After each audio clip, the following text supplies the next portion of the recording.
আমার নিজের মন গড়া পনিরের এই রেসিপিটা কিন্তু খেতে দারুণ হয়েছে। একবার বানিয়ে নিজেই বলুন কেমন হয়েছে। নমস্কার, আজকে একদম নতুন একটা পনিরের রেসিপি দেখাবো। আমি নিজেই এটা নিজের মনের মতন করে বানিয়েছি। এটা আমি কোনো রেসিপি দেখে বানাইনি। আর পনিরগুলো আমি ঘরেই বানিয়েছি। আমার ঘরে দুধ জমে গেছিলো, 1.5 লিটার দুধের পনির বানালাম। তার জন্য আমি একটা ম্যারিনেশন তৈরি করছি। এখন পনিরগুলোকে কিউব করে কেটে রেখেছি। এবার 1 চামচ আমি কর্নফ্লাওয়ার নিয়েছি। কর্নফ্লাওয়ারের মধ্যে এবার একটু আমার ঘরেই জমানো থাকে দুধের সরগুলো, যেটা থেকে আমি ঘি বানাই। তো ফ্রিজ থেকে বের করলে একটু ডালা বাকি থাকে, ওটাকে একটু ফেটিয়ে নিয়ে আমি প্রায় 2 চামচ মতন, মানে 2 টেবিল স্পুনও নয়, এটা একটু ছোট চামচ, মাঝারি চামচ, 2 চামচ মতন আমি দুধের সর দিলাম। এর মধ্যে ফ্রেশ ক্রিম থাকলে ফ্রেশ ক্রিমও দিতে পারেন। আর আদা রসুন বাটা, আমি নিজের মন থেকেই এটাকে উদ্ভাবন করেছি। আমি কোনো রেসিপি দেখে করিনি, আমার হঠাৎ ইচ্ছে হলো দেখি একটু করে। তো আদা রসুন কাঁচা লঙ্কা বাটা ছিল, সেটাও দিলাম 1/2 টিস্পুন মতো। এবার দিলাম একটু নুন, আমি পিঙ্ক সল্ট দিলাম। আর গোলমরিচ দিলাম একটু বেশি করে। এটা একটু ঝাল ঝাল হলে তবেই ভালো লাগবে। পনিরের যে কোনো আইটেম একটু ঝাল ঝাল ভালো লাগে, মিষ্টি মিষ্টি তো আমার তো অন্তত ভালো লাগে না। এটাকে খুব ভালো করে মিশিয়ে নিতে হবে। কর্নফ্লাওয়ারটা যেহেতু ডালা পাকিয়ে যায়, খুব ভালোভাবে এটাকে স্মুথলি মিশিয়ে নিতে হবে।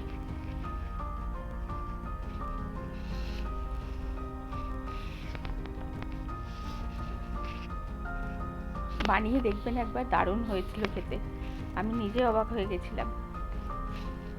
তো এর মধ্যে আমি একটা চিজ কিউব আধখানা কুড়ে এর মধ্যে দিয়ে দিচ্ছি। এটা কিন্তু ম্যারিনেশন চলছে, এটা কোনো মশলা তৈরি করছি না। এটার মধ্যে আমি পনিরটাকে ম্যারিনেট করব।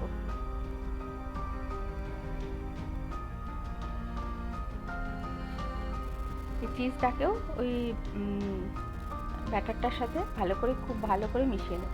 চিজটা খানিকক্ষণ নাড়াচাড়া করলে ওটা গলে যায়, মিশেও যায়।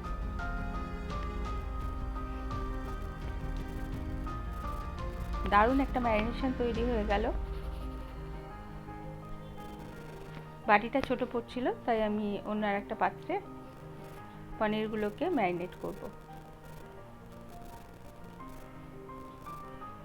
পনিরগুলোকে নিয়ে নিলাম, কিউব করে কাটা পনিরগুলোকে। খুব ভালো পনির হয়, আমি যার থেকে দুধ নিই। আর একটুখানি আমি রেখে দিয়েছি সাইডগুলো কেটে, ওগুলোও এই রেসিপিতে ইউজ করব। দেখতে থাকুন, বুঝতে পারবেন। এবার ম্যারিনেশনটা পুরোটা ওর মধ্যে দিয়ে দিলাম।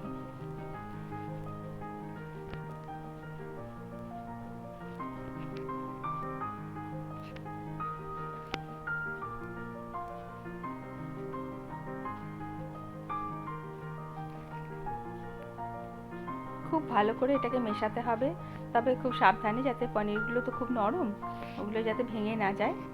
আর কর্নফ্লাওয়ারটা খুব অল্প দেবেন, যাতে খুব মোটা কোটিং না হয়ে যায়।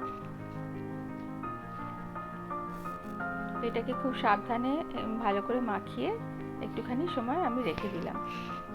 তারপরে এটার মধ্যে আমি সামান্য একটুখানি ভিনিগার দিচ্ছি, মানে সামান্য, মানে 1/2 টিস্পুন বলা চলে। কারণ একটু টক ভাব থাকলে ম্যারিনেশনটা খুব ভালো হয়, যে কোনো জিনিসে, সে ননভেজ আইটেমেই হোক বা ভেজ আইটেমে হোক।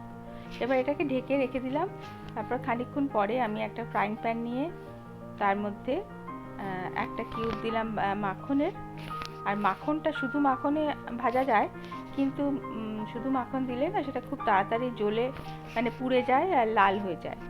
তাই জন্য তার সাথে সামান্য একটু রিফাইন্ড অয়েল আমি মিশিয়ে নিলাম।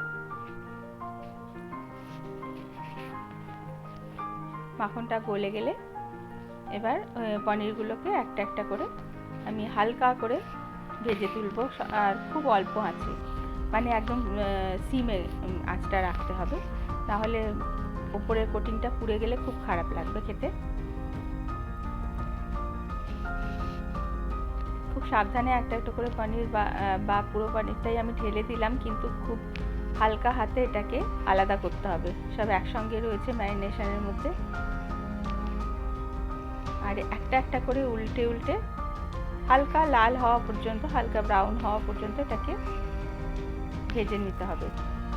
খুব কড়া ভাজা চলবে না পনির কখনই। আমি এমনি নর্মাল পনির যখন বানাই তখন কিন্তু আমি পনির কখনো ভাজি না, কাঁচা পনিরটাই আমি গ্রেভির মধ্যে দিয়ে রান্না করি, তাতে স্বাদটাও অনেক ভালো হয়। আর আমি এই পনিরটা বানিয়েছি দই দিয়ে, টক দই দিয়ে। ঘরে যে বানিয়েছি টক দই দিয়ে পনিরটা বানালে দেখবেন পনিরের টেস্টটা দারুণ হয়, একটা দুধ দুধ গন্ধ থাকে। তা না হলে লেবু বা ভিনিগার দিলে না ওই লেবু বা ভিনিগারের গন্ধটা এসে যায়। তার জন্য ওটাকে পনিরটাকে আবার জলে ধুয়ে নিতে হয়, না হলে একটা গন্ধ আলাদা রকম থাকে। আর দই দিয়ে বানালে অসাধারণ, একটু পনিরের পরিমাণটাও বেশি হয়। আমি একটা ভিডিও বানিয়েছিলাম দই দিয়ে পনির বানানোর, তো আমার ভিডিওতে গিয়ে দেখে নিতে পারেন।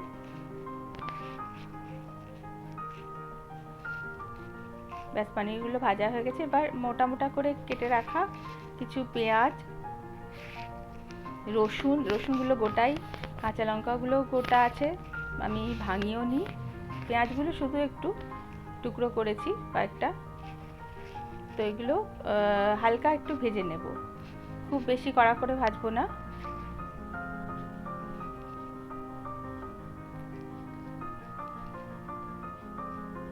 খুব হালকা রং এসে গেলেই এবার দিলাম আদার টুকরোটা। তার আগে দিয়েছি কয়েকটা ক্যাপসিকামের টুকরো।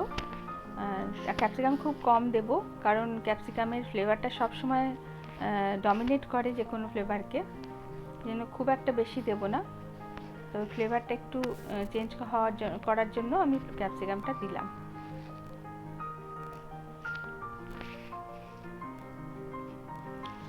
ব্যাস এগুলো ওপর ভাজা হয়ে গেছে। এবার এগুলোকে একটা মিক্সি জারে শিফট করে নেব। আমি গরম গরমই শিফট করলাম, কারণ আমি ফ্রিজ থেকে বের করে ঠান্ডা দইটা এর মধ্যে দেব। এর মধ্যে দিলাম 1.5 চামচ মতো, বড় চামচ মানে 1.5 টেবিল স্পুন মতন দই। এটাও ঘরে পাতা টক দই। আর যে পনিরের টুকরো দুটো রেখে দিয়েছিলাম ও দুটোও দিয়ে দিলাম, পেস্ট করে নিলাম। এবার যেটুকুনি আমার মাখন আর তেলের মিশ্রণটা ছিল তার মধ্যেই আমি হোমমেড কড়াই মশলা বানিয়ে রেখেছিলাম, সেটাই প্রথমে আমি তেলে দিলাম এর ফ্লেভারটা তেলে আনানোর জন্য। এবার ওই পেস্টটা আমি এর মধ্যে ঢেলে দিলাম। আপনার কাছে পোস্ত থাকলে পোস্তও দিতে পারেন, কাজু পোস্ত বাটা এর সাথে দিতে পারেন, একসাথে পেস্ট করে নিতে পারেন, ভালো লাগবে। এটাকে খুব হালকা অল্প আঁচে ঢেকে ঢেকে তেল বেরোনো পর্যন্ত এই মশলাটাকে ভালো করে কষাতে হবে। যতক্ষণ না তেল বেরোচ্ছে ততক্ষণ এর ভারী অবস্থাটাও যাবে না, এটা হালকা হবে না, একদম হালকা হয়ে যাবে। তেলটা যখন বেরিয়ে আসবে তখন মশলাটা দেখবেন হালকা হয়ে যাবে, বোঝাই যাবে যে এবার মশলাটা তৈরি হয়ে গেছে। আমার রিং লাইটটা খারাপ হয়ে যাওয়ায়, মানে খারাপ হয়নি, ভেঙে গেছে, স্ট্যান্ড থেকে আলাদা হয়ে গেছে, সেজন্য লাইটের একটু প্রবলেম হচ্ছে, এদিক ওদিক সাদা হয়ে যাচ্ছে কখনো। এবার এতে দিলাম নুন আর একটু কাশ্মীরি লঙ্কার গুঁড়ো।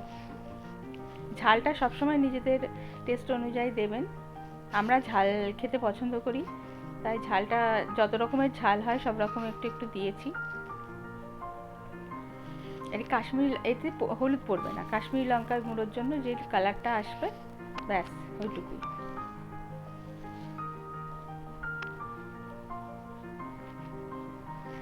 মশলাটা মিশিয়ে দিলাম, এবারে আবার ঢেকে দেবো।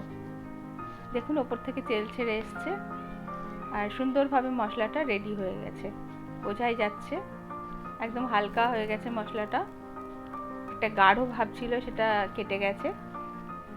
এভাবেই বোঝা যাবে যে মশলাটা রেডি হয়ে গেছে।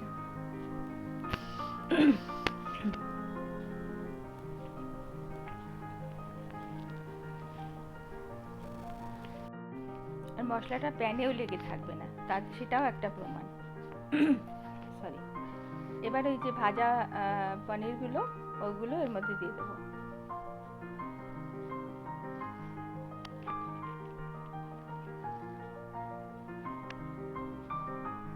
পনির ভেজে যদি আপনারা রান্না করেন, মানে একদম কড়া করে ভেজে, তাহলে কিন্তু সঙ্গে সঙ্গে ভাজার সঙ্গে সঙ্গে গরম জলে সেটাকে ছেড়ে রাখতে হবে, না হলে যখনই আপনি তরকারিতে দেবেন সেটা হচ্ছে শক্ত হয়ে যাবে। আর আমি যেহেতু কড়া করে ভাজিনি, খুব হালকা হাতে ভেজেছি, আর যেহেতু চিজ ফিজ দেওয়া ছিল সেটা খুব নরম হবে পনিরটা। আর মশলার মধ্যে একটুখানি আমি জল দিলাম যাতে মশলাটা ভালো করে পনিরের মধ্যে মিশে। এটা সবই আমি অল্প আঁচেই করছি, আমি খুব একটা আঁচ বাড়াবো না, লো ফ্লেমেই এটা হবে। পুরো মশলাটা খুব ভালোভাবে জলের সাথে মিশতে একটু টাইম লাগবে। জলের সঙ্গে ভালো করে মশলাটা মিশে গেলে ঢেকে সামান্য একটুখানি আবার রান্না করতে হবে। বাকি প্রসেস এটার কমপ্লিট। রুটি দিয়ে ভাত দিয়ে দারুণ লাগে, একবার করে অবশ্যই দেখবেন। ব্যাস, এটা রেডি।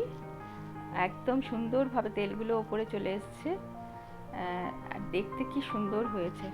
এটাকে স্ট্যান্ডিং টাইমে একটু গ্যাসের ওপর রেখে দিন, আরও যা মাখন তেল যা বেরোনোর ওপরে বেরিয়ে আসবে। তারপর এটাকে সার্ভ করুন, আর গরম রুটির সাথে সার্ভ করুন, রুটির সাথে দারুণ লাগে। আর কেউ যদি ভাত দিয়ে খেতে চান, ভাত দিয়েও খেতে পারেন। আমি নিজের মন থেকে বানিয়ে নিজেই অবাক হয়ে গেছি যে এত সুন্দর টেস্ট হয়েছে। কেমন লাগলো ভিডিওটা অবশ্যই জানাবেন, ভালো লাগলে অবশ্যই বানাবেন, পাশে থাকবেন, লাইক শেয়ার কমেন্ট করতে ভুলবেন না। আবার দেখা হবে, নমস্কার।